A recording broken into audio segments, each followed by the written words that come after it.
بسم الله الرحمن الرحیم.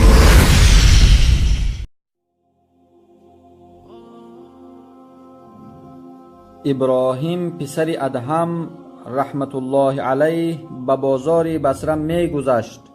پس مردم در نزد وی جمع شده گفتند: ای ابو اسحاق، ما را چی شده است که دعا می کنیم برایمان مستجاب نمی گردد، دعایمان قبول نمی گردد؟ ابراهیم رحمت الله گفت: زیرا دلهای شما، قلبهای شما به سبب 10 چیز مرده است. مردم گفتند: آن 10 چیز چی است؟ گفت: در حقیقت شما الله را شناختید، پس حق او را به جا نیاوردید. دعوا کردید که رسول الله صلی الله علیه و سلم را دوست می دارید، پس سنت او را ترک کردید.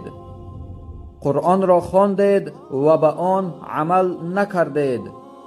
نعمتهای الله را خوردید، شکر آن را به جای نیاوردید.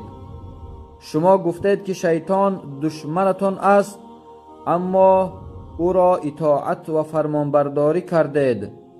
گفتید که جنت حق است و برای آن عمل نکردید. گفتید که دوزخ حق است و از آن دوری نجستید.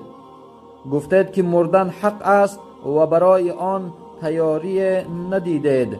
از خواب خستید و به عیبهای مردم مشغول شده عیبهای خود را ترک کردید، یعنی عیب و کمبودی خود را اصلاح نکرده به عیبجویی مردم مشغول شدید. مرده هایتان را دفن کردید و به مرگ آنها عبرت نگرفتید.